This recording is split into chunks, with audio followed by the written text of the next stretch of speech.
Hello, everyone, and welcome.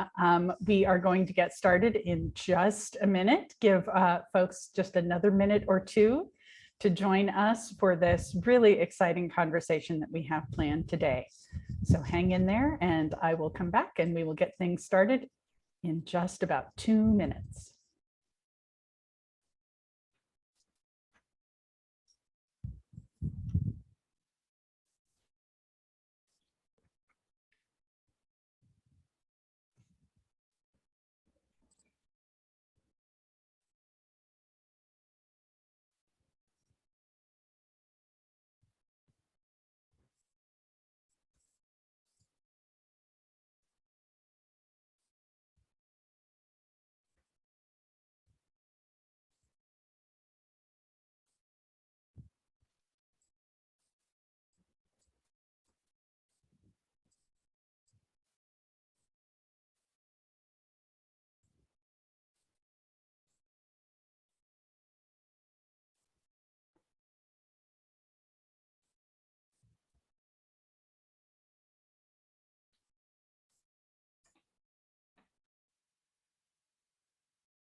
All right, well, we are going to get this party started. Hello, everyone, and welcome. I want to thank all of you for joining us today for this conversation about art and craft and the inspiration for and the intentions that motivate the work of three exceptionally talented women artists who are featured in the Women's Work exhibition at Lyndhurst: Beatrice Glow, Nafis M, and Quezada Ureña. I am so excited and so grateful that they have agreed to be part of this session today in conversation with curator Rebecca Hart. Next slide, please. I'm Chris Morris, and I'm the Senior Field Director of the Los Angeles office for the National Trust for Historic Preservation. So good morning to all my friends here in the western part of the US, and good afternoon to all of my friends in the eastern part of the US. I'm also, most importantly for the purpose of today, the manager of the National Trust's initiative called Where Women Made History. And for those of you who may not be familiar with the National Trust for Historic Preservation, we are the nation's only nonprofit advocacy organization that is dedicated to saving historic places. It's right there in the name. But our work goes far beyond the act of preserving a physical structure or a historic interior or a designed landscape. We firmly believe that these places are meaningful and they are powerful because of their connections to people. The stories that they can tell us, the lessons that they can teach us, in the many ways in which we continue to be inspired by their struggles and their successes. And I think you will see those through lines very clearly in the work of the artists that we are going to be hearing from today. Next slide, please. And at its heart, the initiative for Where Women Made History is a manifestation of the National Trust's commitment to tell a more truthful and a more equitable national story. As the last 2.5 years have brought into focus myriad racial inequities and injustices, so too have they revealed the deep inequities that continue to be faced by women in our country, particularly women of color, Indigenous, and LGBTQ women. But by bringing recognition and respect to women's achievements, honoring the ways in which they have changed their communities and changed the world, and supporting their own place-based work in their own communities, we move closer to a world in which women's contributions are instinctively understood as equal and they are valued as such. Next slide, please. Now, it wouldn't be a webinar if we didn't have to deal with a few logistics right off the bat, so let's get those out of the way. First, I am honored to say that our virtual program today is brought to you by Where Women Made History in concert with the Women's Work exhibition at Lyndhurst, which is a National Trust historic site located in Tarrytown, New York, just north of New York City. If you are in the New York area and you have the ability to visit the Hudson Valley before the end of September, I cannot recommend strongly enough that you make the trip up to Tarrytown to see the stunning Lyndhurst mansion and the women's work exhibition that is there. And you are going to get just a taste today of some of the objects that are on display there. So hopefully that inspires you to make the trip. This exhibition is a showcase of 3 centuries of women's artistic achievement, activism, creativity, professionalism, and self-expression. We're going to begin today's event with presentations from each of the speakers, and that will be followed by discussion. But we will be taking questions from the audience throughout the webinar. So please feel free to send your questions directly to the panelists via the Q&A function in the Zoom. You're also welcome to submit your questions at any point, but just know that we'll be waiting until the end of the webinar, closer to the end of it, in order to answer those audience questions. You're also encouraged to communicate to all the participants at any time through the Zoom chat function. Also, please note that the closed captioning function is enabled for this webinar for anyone who would like to take advantage of that feature. And last but not least, please note that this presentation is being recorded. So following the program in the next couple of days, we'll be sending out a recording of today's webinar directly to all of you via the email that you used to register. And you can find all of the webinars in this series on savingplaces.org at the link that's going to be provided in the chat. So now that we've taken care of all of the logistics, it is my pleasure to introduce Becky Hart. Becky, come on screen for me. She is one of the 3 co-curators of the women's work exhibition and is the absolutely perfect person to lead this conversation today. Becky's an independent curator and advisor who retired after 30 years of practice in public institutions, leading the contemporary art department at the Denver Art Museum and the Detroit Institute of Art, where she organized 15 collections-based thematic and one-person exhibitions, headed contemporary acquisitions for both museums, and added significant works established by emerging artists. Becky, please take it away. Hello. I'd like to thank you, Chris, and also Priya Chaya, the Director of Content at the National Trust, for hosting today's event. It's an important conversation, and I'm just thrilled to be a part of it. I also want to acknowledge Howard Czar, the Director of Lyndhurst, who conceived women's work and was its lead curator, and Nancy Carlisle, the Senior Curator of Collections at Historic New England. She, like me, assisted Howard, and we are the exhibition co-curators. Women's work brings together over 125 artworks and domestic objects spanning 300 years of women's creative production. It tracks the deep, pervasive, and continuing influence of the domestic craft tradition in the practice of contemporary women artists. Next slide. Lyndhurst is a majestic mansion on the banks of the Hudson River. The estate was developed under the stewardship of the Pauline, Merritt, and Gould families. The land on which it stands now was originally hunting grounds for the indigenous Lenape-Munsee people, who were the first inhabitants of the Hudson Valley. Next slide. In the exhibition, historic objects and artworks anchor each section that are loosely ordered by object type or technique. Here, the 19th century dressing gown is shown in proximity to contemporary artworks based on other articles of women's clothing. Next slide. This exquisite robe, gifted to historic New England from the Home for Aged Colored Women, secrets, unspoken stories that are amplified by contemporary commentaries.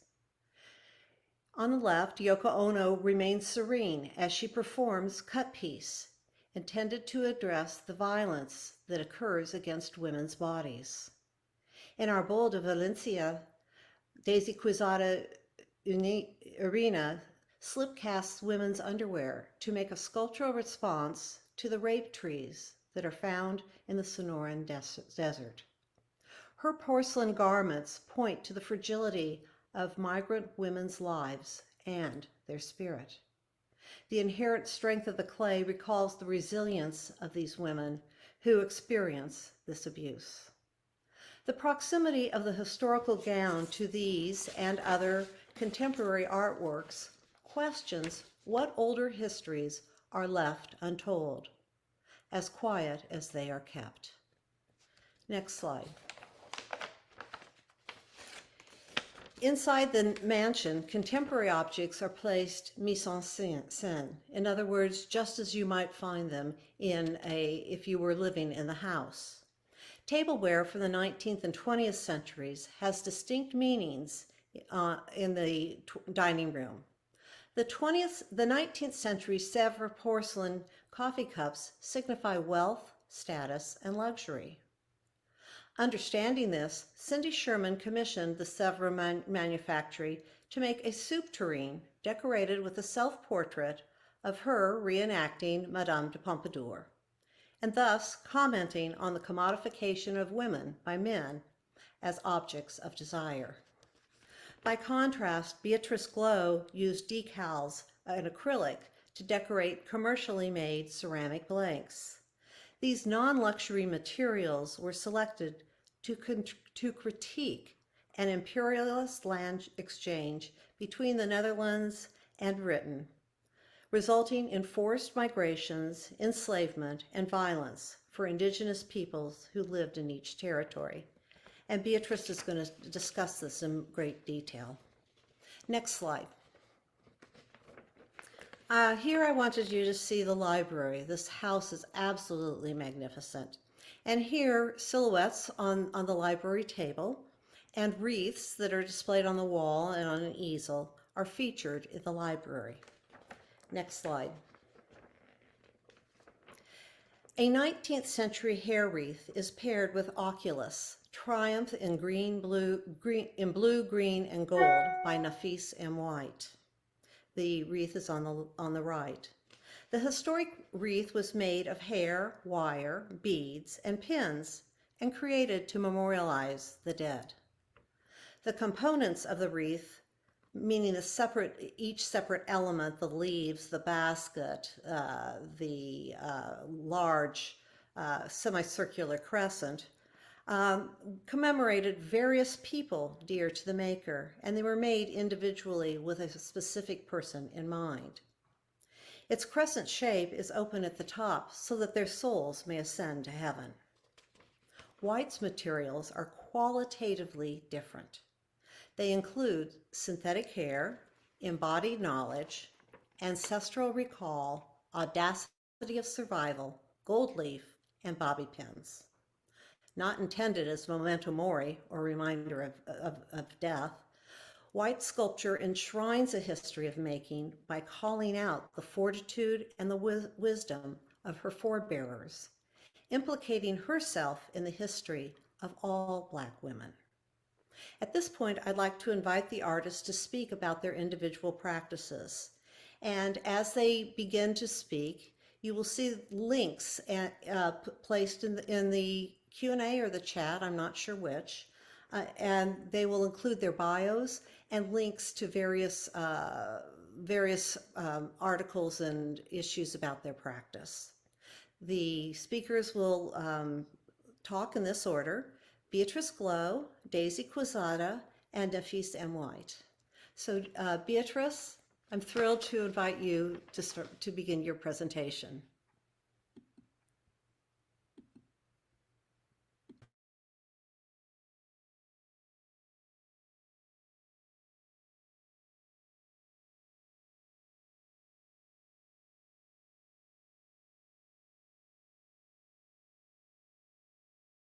Beatrice, we can't hear you for some reason.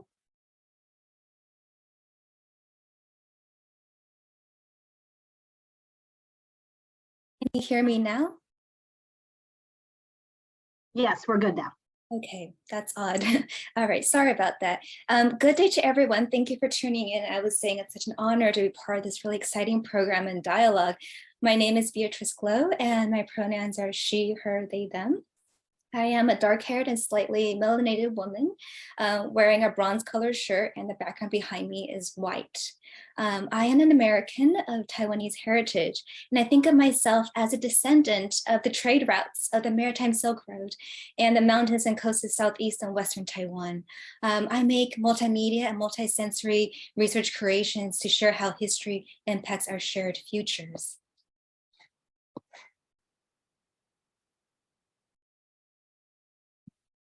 As a daughter of immigrants growing up in a lonely land, California, I then made a second home in the estuarial bioregion of the Muncie Lunapao, also known as New York. And questions of sovereignty, erasure, and belonging always have propelled me. Growing up, I also knew that I had family in Argentina, which motivated me to learn about the various migration ways from Asia to the Americas and the uneven experiences in the Northern and Southern hemispheres. So my trajectory as a younger artist began by retracing 19th century Asian labor in Peru, where the largest Asian Latin American population resides. So this is a map of my 2-year journey where I became very aware of the interwoven struggles and tensions between indigenous, formerly enslaved peoples, settlers, and migrants, as well as starting to understand myself in this larger scope of stories of migrations as a visibly racialized settler in the Americas, and also uncovering a deep need to resist my own complicity in settler colonialism. So a question that always haunted me for years was, what does colonialism smell like? How is it that the taste for aromatic spices spiraled into global trade networks, motivated the colonization of countless lands and the discovery of the Americas? I wanted to know, are Magellan and Columbus simply spice hunters instead of great explorers? So that led me to install Rebecca Parfumer, a pop-up perfumery in a shopping mall, to question luxury and its connections to dispossession and enslavement. I wanted to know, what is it in the alluring fume, a parfum of plants such as tobacco, pepper, cacao, or cinnamon that brought people to navigate oceans, but also motivated massacres, human trafficking, the very foundations of neoliberalism. Sorry, the video isn't playing suddenly. So one spice that Becky mentioned that I talk about is that of nutmeg that used to only grow in the Banda Islands of present-day Indonesia. In fact, in Eastern Indonesia. In the 17th century spice wars, the Dutch and the English were fighting over the Banda Islands. Sorry, this is being a little annoying. They were fighting over the Banda Islands, and they eventually led to the signing of the Treaty of Breda, wherein the Dutch traded this tiny island called Rune for the island of Manhattan. And this led to multiple waves of colonial violence, dispossession, and also enslavement and migrations across the world. And so this led me to think about, well, how can we tell this story, and how can we open a portal of communication between the islands? Sorry, having a little tech issue here.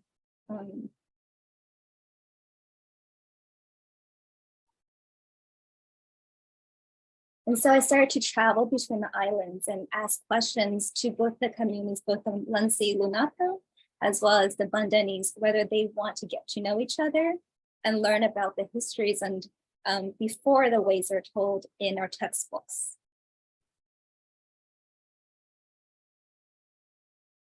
And so I created images, including these kind of collages between Banda and Rune that started to explore connections across archipelagos, understanding that all islands are connected underwater. I wanted to question the ways in which we think about foundational narratives across the world, and how we think about coloniality in relation to our present.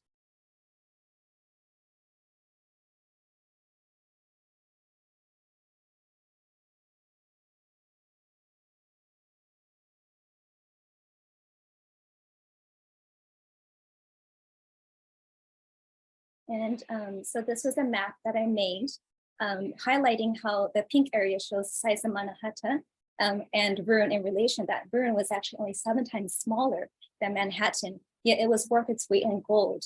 And back then, Manhattan was seen as a backwater trading post. And thinking about how, these objects are traded, maybe they've had a story to tell that we kind of don't think about. So I created a Runhattan tea room, or I created, as Becky mentioned, these porcelain pieces, and I collaged details onto them that tell the story of this trade at the islands. And you see here these images of nutmegs, but also bloody porcelain, and images of colonial violence that I saw in archives. I also showed images of forts, such as this one called Fort Nassau, where in 2021, I got to hold these conversations with culture bearers from Amsterdam and Lenape culture bearers in Banda to talk about how in that fort in 1621, over 15,000 people were massacred over the fight for nutmegs.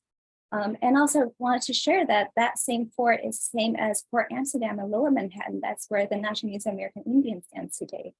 This then led me to also want to learn more about the land in which I started to make my home, Manhattan, and learning about how in that process that fort sitting on Broadway kind of actually was a formerly and continues to be an indigenous pathway that leads Lower Manhattan and connects to the Greater Lakes in the north.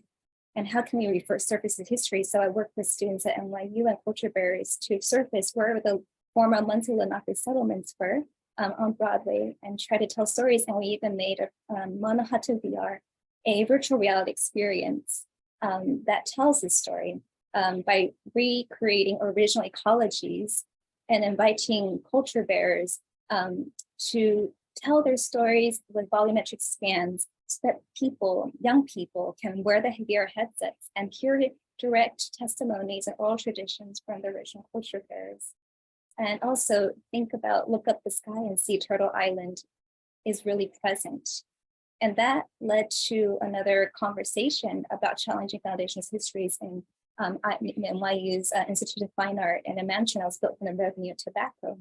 And I recreated a bunch of prints talking about plants that change the world, including nutmeg and tobacco. And here invited Munsee Lenape elder George Stonefish to be part of the symposium to talk about the smoking room. So having created this exhibition in a house that rose in smoke, I spent a lot of time trying to grasp smoke through painting a fleeting moment of rising smoke. Now, research at the Smithsonian Institution looking at the visual culture tobacco as a sacred medium, a luxury item, as well as heteropatriarchal puffs and the smoke rooms or decisions were made by elite men. I also made, as shown here, VR sculptures thinking about how aromatic realities such as spice, smoke, and smog seem like the icons of the Capitolocene, a term used to describe a present geological time impacted by the impacts of rampant capitalism. So I use VR to sculpt and 3D print tobacco jars like this, colonial style clay pipes, stuffed dishes, and even a vape pen to reflect tobacco's harvesting and its fraught role in the United States history as both foundation for the colonial economy and also a major driver for enslavement and forced migrations. And so the VR sculpted 3D models further led to a video that was filmed in a virtual reality environment, and also an artist book I wrote with art historian and researcher Jong-Ah Kim called The Collection of the EOS 10 to the 15 Power.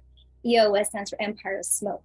And it takes on this form of an auction catalog for an estate sale by a quadrillionaire family dubbed the Empire of Smoke, EOS 10 to the 15 Power, and set in the year 2068. The EOS 10 to the 15 Power was about to relocate into a remote bunker as Earth has become increasingly uninhabitable through environmental degradation, widespread social unrest, and ceaseless waves of global pandemics. Since their vast wealth arise from the 17th century spice wars and the tobacco trade, as well as their deep financial ties to the military-industrial complex, the catalog and the videos showcase the family positions reflecting their virulent capitalist heritage and consumption-driven lifestyle over generations. So that was a little sneak peek, and this is the cover of the mock auction catalog that I just mentioned. And the cover features a piece in the auction that's titled Ghost of George Washington, Plantation Owner, Enslaver, and Town Destroyer. Town Destroyer comes from a letter wrote by Seneca leader Thomas Harrison, who accused him as being a town destroyer. So Rising Smoke, once a line of communication with the creator, became the interwoven fibers of an inequitable global economy. Many of works from this body of work are now on view in my solo exhibition, Once the Smoke Clears at Baltimore Museum of Art. It's on view until October 2nd, a little plug, and invites you to peer beneath the luxurious gilded facades, and see the difficult historical realities that shape the present. So thank you for the time. I'd like to invite Daisy to share her work.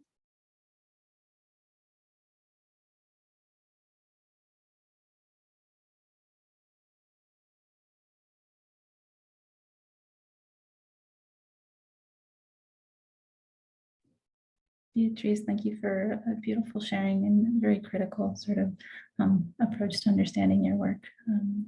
Good day, everybody. My name is Daisy Quezada Ureña. I'm a visual artist based in Ogapogue, also known as White Shell Water Place in Santa Fe, New Mexico. I'm a Mexican-American that works in ceramics primarily, but ends up exploring other means of communicating and exploring different issues of gender, class, inequities between different cultures, specifically Mexican-American folks. To start off, I wanted to share this image. This is a photo of where my family is from. In Jalisco, both of my parents are from this area. My father from Plumita, my mother from La Boquilla. I share this place because it's very important in forming who I am. I spent a lot of my upbringing and very formative years in this space, and it taught me a lot about who I was to become and who I'm sort of growing into. I spent a lot of time in the fields, working with my grandpa, my father's, farming. On the left-hand side is a photo of an uncle who is plowing through some of his beans that he planted this summer, actually. And on the right-hand side is a photo of my grandma, Clotilde, que en paz descanse, who taught me a lot about what it means to be a caretaker and what it means to provide food and different ways of working with textiles and forms. A lot of my youth was also spent running around grinding masa or doing anything that needed to be done in that area. And I share these images in this background as a sort of not as a root of understanding of where I come from, and not as a hope of romanticizing or idealizing or fetishizing my history and my culture, but to really lay the groundwork of who I am and where the work I make comes from. In 1942, the United States started a labor worker program called the Braceros, which both of my grandparents were a part of.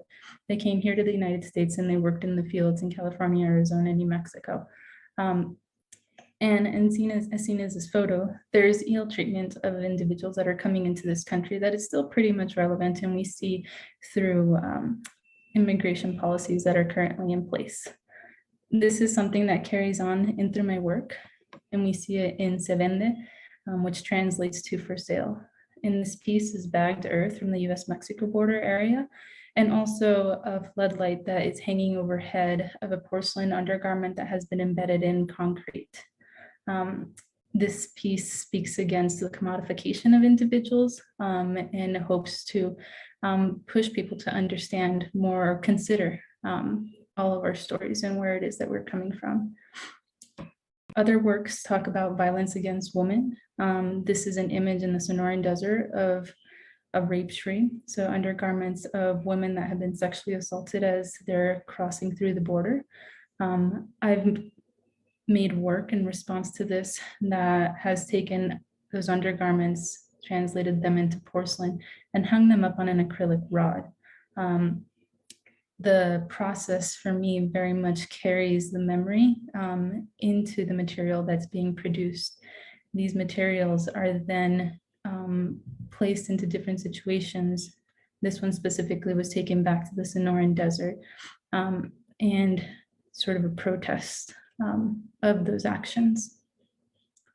Thinking beyond the US-Mexico border, a lot of the issues that undocumented first generation or other people that have confronted border issues face are beyond those general regions. This was a piece that I created at the Denver Art Museum called Desplazamiento Contención, translating to displacement and containment. In this piece, I worked with youth from downtown Aurora Visual Arts and a program called El Otro Lado here in Santa Fe, where I also connected with students at Monte del Sol, where we talked about our experiences being immigrant or first generation immigrants here in the United States. Through our connection and our sharing and our conversing, we ended up working on this project. And inside of this bin are porcelain garments that I was able to have on loan from these individuals. So through our sharing, they shared pieces that were very meaningful to them, that had importance and value. Some of the items included like a dress from their childhood of being in El Salvador, a beanie from being homeless in Chicago and having to endure the winters, a glove from their father who was providing for them when there wasn't a lot of substance. And all of these pieces are coming together, sort of holding the space for that. In this installation, there's also an audio component where you can hear them sharing these stories that are spliced with audio from the US-Mexico border area. Also included in this installation is concrete floor referencing to the United States, silver straps that are holding the bin in place, referencing to the exploitation of indigenous people in Potosi through mining of silver, and the US-Mexico border wall. Thinking about stories and what it is that people share, this was a project I recently worked on that started as a ceramic piece and ended up having to become something more for its intention. It became this chapbook publication called Bosque Brotante, which includes stories and conversations for people residing along the Rio Grande. You can hear from Beata Sosi Peña and Marian Araujo, who are talking about Los Alamos slabs and the impact it had on this pueblo. Jonathan Loretto with Roxanne Swinsel talking about the damming of Cochiti Pueblo and how they lost their clay. And Professor Robles Manuel with all of his assistants, where he talks about environmental racism and his protest against nuclear waste site dumps that were happening during this period. This is an image where you can see that he gathered his students and closed down the US border in protest of this uproar. Other work that I've done, and more so recently, because of the need of the community that I'm a part of, is engaging in conversation in a different way. In support of the United States Latinx Art Forum, I was able to conduct this conversation with multiple organizations and youth in my Santa Fe community through the medium of clay. On the left-hand side is an image of my gathering with people from Chainbreakers, a local nonprofit here in town. And on the right-hand side, the hand of an individual from Capitol High School who shared. A lot of these conversations took place virtually during the pandemic, but we were able to have some in person. And it was a great way of connecting and being present with one another in a time that we were isolated. And last I'd like to share is this piece that I made, a public art piece that ended up going into Midtown campus that was created also during the time of the pandemic when we were living in isolation. And the function of this, or the purpose of this, was to recognize our presence in the space, the importance that we exist here, even if we were in isolation, and what it is that we were creating and giving in that area as a form of recognizing everybody in this space. And I'll stop my sharing here and I'd like to introduce Nafis White. Thank you so much, Daisy. Hello, everyone. It is a privilege and pleasure to be with you all. I'm joining you from Yaddo Art Residency in Saratoga Springs today. So I'm thrilled to be sharing my work with you. We have some videos that we will share momentarily, but I just wanted to say that my pronouns are she, her, they, them. I am a cinnamon complected woman wearing a yellow pleated dress, and my hair is in a high bun and twisted in a Senegalese style and pinned. All right, so I think that it's really important as I begin to talk about my work. I think we can roll the first video, please.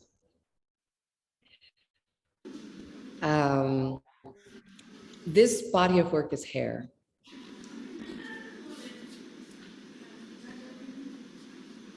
And I will dive more in just a moment, so hang on.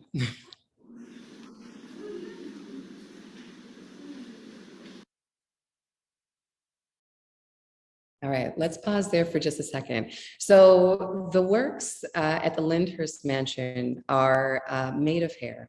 That piece is titled Oculus, and indeed the pieces are as well. They are composed of hair, embodied knowledge, ancestral recall, audacity of survival, and bobby pins. And the reason that I got interested in creating work with hair was because I had a birth family, or have a birth family, was in foster care, and then went to my adoptive family. And so a lot of, my purpose in artwork is about, learning about family, learning about history, and bringing all of these components together. Hair is such a charged element. It's such a charged piece and part of us. And it also has been, kind of an indicator as I was growing up. It was both something that was celebrated and also something that was a problem. And I say that, because being African-American, being mixed race, some people find it, problematic, want to straighten it, want to change it. And then there's the celebration of what that is. So it took me a long time to become comfortable in my own skin. And I know that we all have those kinds of journeys. And so as I began my foray in fine art as a sculptor, I really wanted to start thinking about hair, looking at hair, like really kind of, using my own as impetus, of self-love, really, to begin growing it and thinking about what that means, but also doing that at the same time as I was beginning to search for family, right? So I was born in Texas, and in Texas, the birth records are all closed. And so, I don't have the ability necessarily to uncover as easily. So this work into hair work became a place of finding self, and then also honoring, and then also as a person who comes from diverse backgrounds, there's a side of my family that's African-American, the side of my family that's English and Scottish. It's very important to me to kind of bring those parts together. We can take a look at the second video now, if we could, please. Just to give you all a taste of these. Both of these are at a great scale.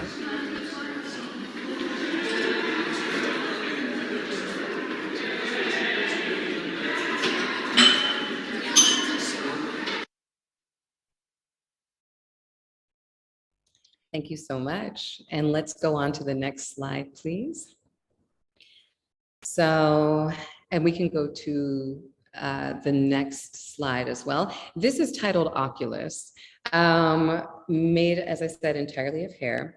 And what I started doing when I started growing out my hair, I started experimenting with different hairstyles. I thought it was really important to identify with, parts of my family that, I was like, what are these practices of braiding and twisting and all of these things, and so in fabricating, in building, in learning how to take care of my hair, I started delving in and getting curious about other processes, other ways of that people express themselves. And so I learned about Victorian work, Victorian hair work, memento mori, specifically mourning wreaths, as we saw earlier, and really was intrigued. I was so captivated by this way of honoring others, and specifically honoring women, and how, the hair of these important people were woven with wire work and assembled in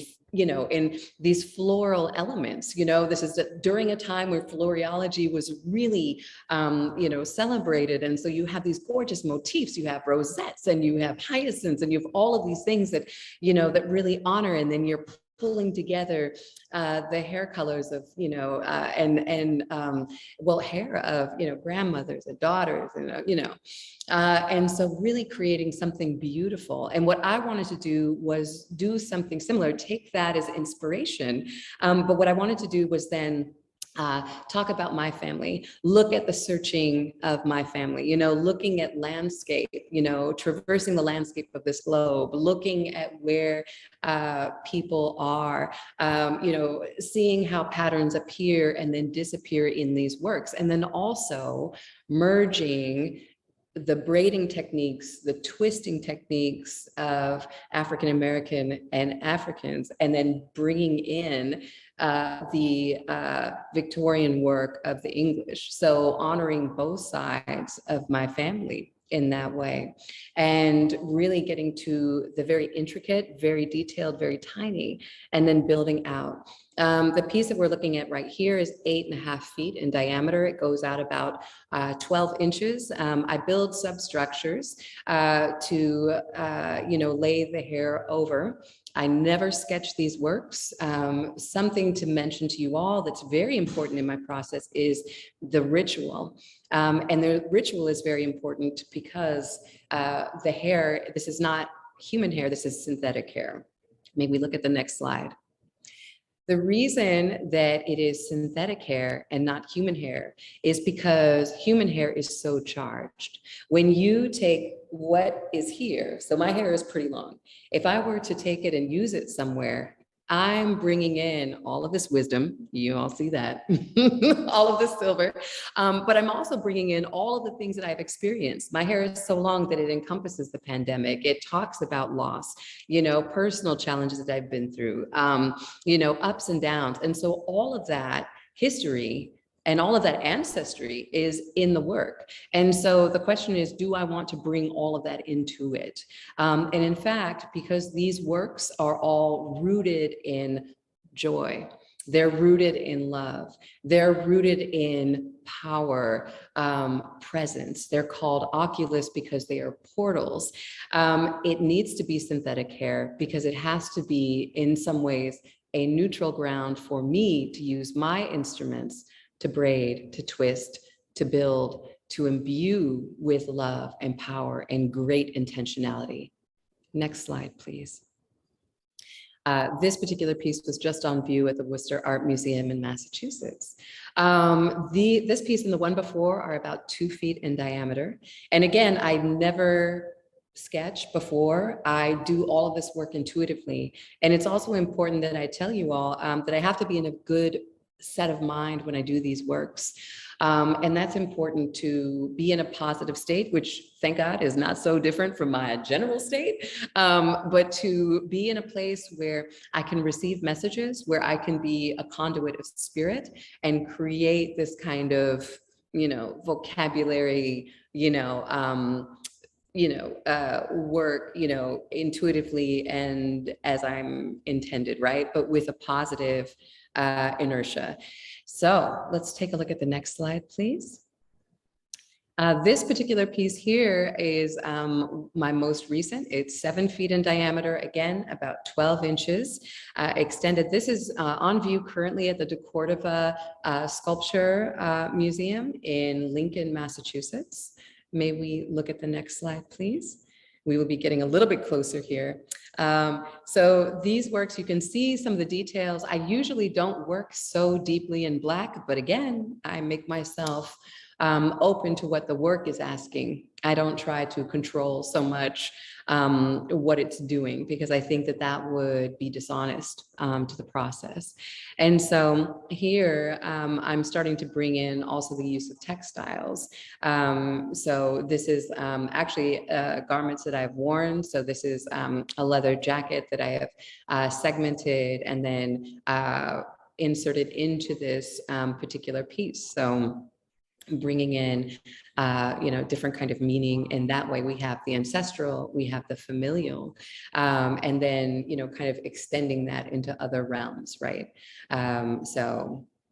We could bring that into the realm of kink, into the realm of, adornment, symbology in those kinds of ways. So a little more deeply autobiographical there.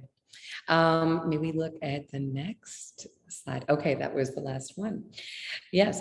So what I can say about these particular works is that, yeah, they're very spiritual, very rooted in love, very resonant, very much inspired by family, particularly inspired, and my mother is actually here in the room, so I wanted to say hello to her, and also say, how much her presence in my life has meant to me, and how much this work is also informed by her love, her care, and her unwavering support and belief in me, so these are also love letters in ways as well to family. So we can dive much more deeply in, of course, during Q&A. I'm more than happy to talk more about these works, how they come to me, how they live in the world. And with that, I think I'm handing it to Becky. Thank you, Nafis. At this point, all the speakers are going to come on and we're going to discuss some of the issues that are raised by the exhibition.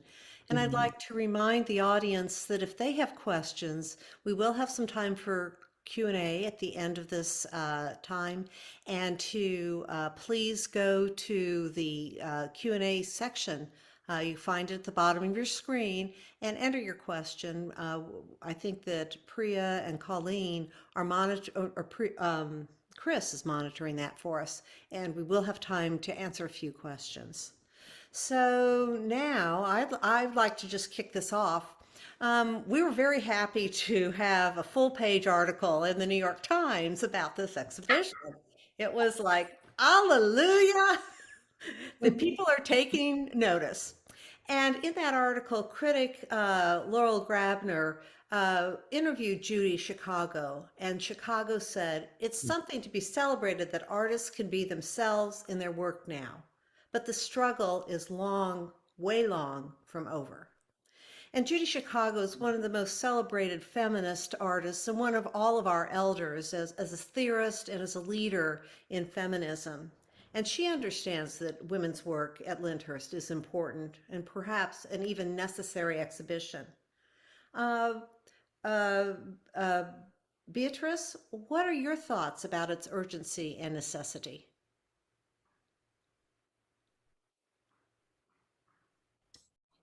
Yes, I think we definitely are living in a very, troubling time, very, very troubling time, where we are living in a very divisive cultural moment, where there is a huge attack against women's reproductive rights, and also an attack on our environmental, on the environment and ecologies, and it's all interlinked.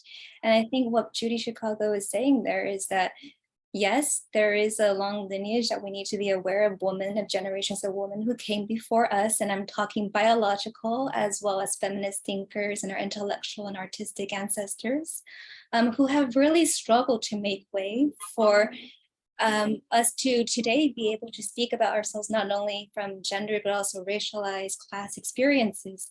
So I think that the struggle is definitely not over, and we need to use every possible platform and space, as women have ingeniously done over generations, to push against dominant narratives. And I think creative arts is definitely that particular magical space where we can kind of open up other ways of imagining our shared realities. So I definitely do agree that that struggle is long from over, and we are part of ways and ways of change. Yeah. I think I see Nafis nodding so intensely. I'd love to hear what's on your mind. Yes. I mean, what you were saying exactly. And in addition, if I may, I just want to evoke the words of ancestor Toni Morrison, who was also talking about, and much like Judy Chicago has done for us, or, Kiki Smith, or, Carol Walker, so many people, right, is, the responsibility too, because the change is not coming as quickly. What Toni Morrison talks about is the urgency as practitioners to extend yourself and bring others with you. And so I think that in terms of community building, adding to what you were saying, Beatrice, is so vital as well. Visibility, being, very present, being politically active. I mean, we being in these bodies at this time is political, and I feel a powerful responsibility to do this work. There's not a question of like, could you or not? You must. And especially because not that much is changing. And I do not appreciate performative talk. I like sustained action. And so I want to be part of that. So the work is not done. We are making wonderful strides, and we must hold each other powerfully as we have been held, and extend, to others, as Tony says, to bring with. And so that is some of my philosophy. Yes, completely. And also bringing in our sisters and individuals and people of color that have been left behind, that haven't been part of the discourse, that haven't been part of that conversation.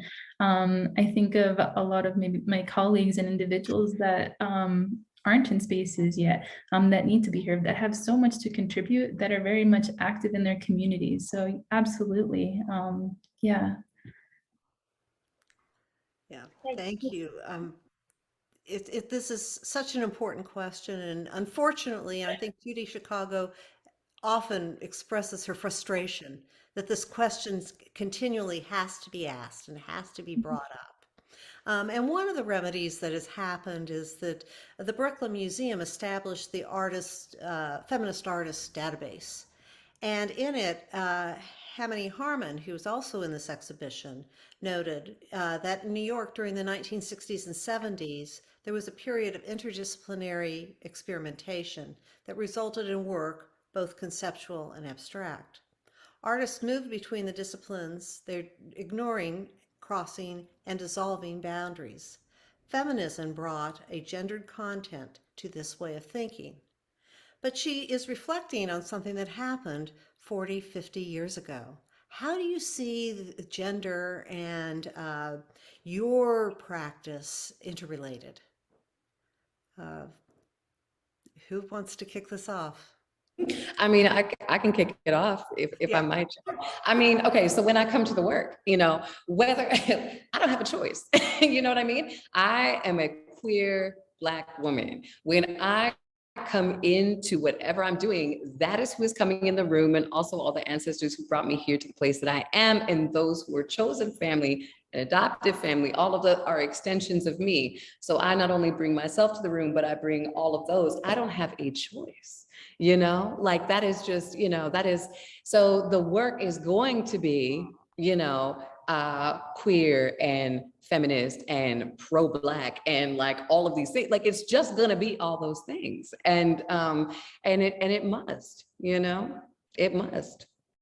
Maybe some people have the option to, kind of, say like, oh, I'm not going to include this or that or that, but I also feel I have a responsibility for, and I think Daisy said this powerfully also, is like, who isn't here in the room yet, or who is not visible yet, so maybe somebody who's queer and Black is just like, doesn't see a representation of themselves. I need to step up for them, for us, right? So yeah, so the work just is. It is because I am. Daisy, you're very good at this, of articulating these voices. Can you talk a little bit more about gender and what you're doing? Yeah, I think in my work specifically, I come across that issue a lot. Within my family, sometimes I get pushback about, why are you using all of these materials that are not very, or seen as soft or as delicate, as what has been traditionally conveyed as being a female role. And I think it's not that. We're needing to convey and be in specific spaces and do specific things to communicate those issues. So if my work needs to be concrete, if my work needs to have digital components, if my work needs to have hair in it in a grander scale, like that needs to happen. And I shouldn't be confined by specific notions of what it means to be a female, or what it means to be a queer individual, or what it means to be a cisgendered folk. I think gender is shifting a lot in how we understand it, and we shouldn't be confined by any sort of medium or any sort of process or any way of making in that. I think it's growing, and I think we shouldn't confine and just think or assume even that, that because it's a specific object or a specific way of making, that it was or was not made by a woman or other identifying individual. And Beatrice, you have such a wide-ranging practice that's conceptually based. How do you approach issues of gender and content? Sure, I think that is a broad conversation, but I was thinking specifically today for this conversation, what it means to be a feminist. And for me, it's really, for my personal perspective and my generation, thinking a lot about equality and respect, both for each other as well as for life. So I think my husband is a total feminist. I'm really proud of him in that sense too. Everyone can be feminist. And I think a lot about how bring that ethos into the work. It's always thinking relationally, and perhaps this word I'd like to introduce this conversation archipelagically, that we are all islands and all of our islands are connected underwater. I think I love that visual. And I think it's a way to really reach out to each other horizontally and be porous in our approach, whether it's in relating to communities, orchestrating dialogues, such as your organization has done today for us, to how we work with people who come from less privileged positions than ourselves, and how do we hold each other together, such as ancestor Toni Morrison's words are guiding us always. So I really think about this female approach in a very broad sense, about making sure that I don't replicate violent power structures in my practice, in my interactions. And one thing I was really thinking about today is I sometimes used to get critiqued a lot when I use scent or fragrance in my practice, but I think a lot about using something that is so powerful and omnipresent. Like you smell something, like if there's a bad perfume, it's in the room, it doesn't go away, but it's invisible visually. And I think that is sort of a great metaphor for so much of what we experience. With sometimes we experience something that feels like an aggression, or it feels like a form of a prejudice experience. Smell is a great metaphor to bring us around and to rethink about what we can't see, but what we can intuit. And I think that is some way of defining feminine intuition that I think that informs a lot of my practice. Even if something seems very rational, there's always that undercurrent of my approach. A little abstract, but I think that's the lot of magic that happens in the studio. Well, I think that that's part of what makes the conceptual basis of your work so strong, is that you allow that space for the accident, for intuition, for the smoke, to enter the aromas. I know that I could talk to you all for about 2 more hours, and I'm just thrilled to hear everything that we've been talking about. But we do have a responsibility to our audience, and so Chris, can I just ask one question before we wrap it up? Absolutely. Do we have time for, I would love to, we've got a couple of really good questions from the audience. Can I pose one of those to all of you? So thank you all for putting those questions in the Q&A, and that's really wonderful. So each of you has such an expansive idea of what art is and what it can do. So Raymond Kurtziel asks, do you have an artist that you were exposed to at some point in your career that sort of gave you a different perception of what an artist can do?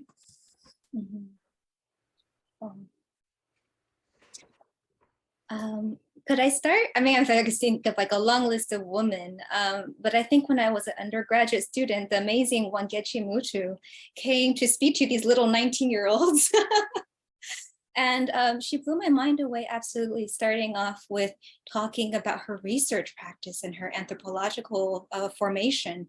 And she showed that women can dig into science, dig into fashion, embrace these wide range of materials and transform materials to tell us perspectives that are coming from another realm, yet touch us deeply in our core level. So I just wanted to shout to that. Another person is Tomia Arai, who is another amazing artist I want to shout out to, who's a public artist, a true public artist who holds space for community and has a really robust studio practice and always carries younger generations forward in the most humble way. I like to age like her. I'd like to add to that, Teresa Margolis.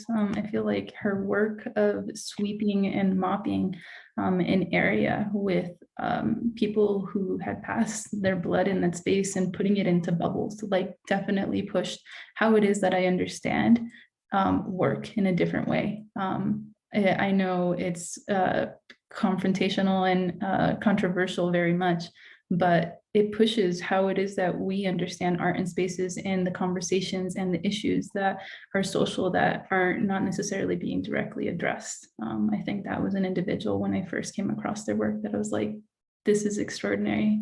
We're moving beyond an object and an individual as an object to art as protest and action. Wow, those are both incredible artists. I think of, I was thinking of a couple, I'm like talking about like, feminists. I'm like Miguel Gutierrez as well. But Barbara Chase Rabu. And I say that because this sister, she's iconic. She's quietly, in the peripheries, but like legendary, powerful, intellectual, merging, in abstract format, but like legacy materials, like merging bronze with textile. She's confronting, she is saying, I'm here. She is saying, pay attention. She is talking about ancestry. She's talking about, legacy. She's talking about the transitional space, the imbuing of materials, there's just so much that she does in creating these larger than life sculptural works that have an attitude. And when they are in the room, they cannot be hidden. They cannot be ignored. And I think that kind of, in the words of Cornel West, that kind of stick-to-itness, that kind of presence, that kind of critique in a Baldwinian way is so powerful, and that she is somebody I have aspired to be able to use these instruments, to honor. She's such a powerful presence in my practice.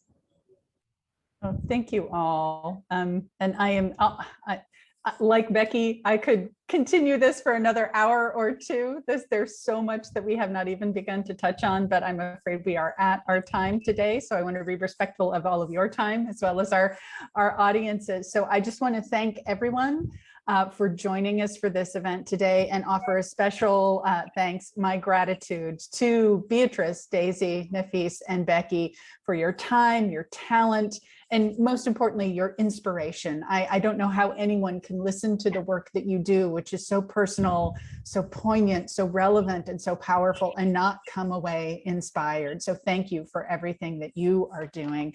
And we hope this program has inspired all of you who are listening and watching today in your own work. And we encourage you to keep the conversation going. You can do that through Forum Connect, which is our online community for people who are in the business of saving places and saving history.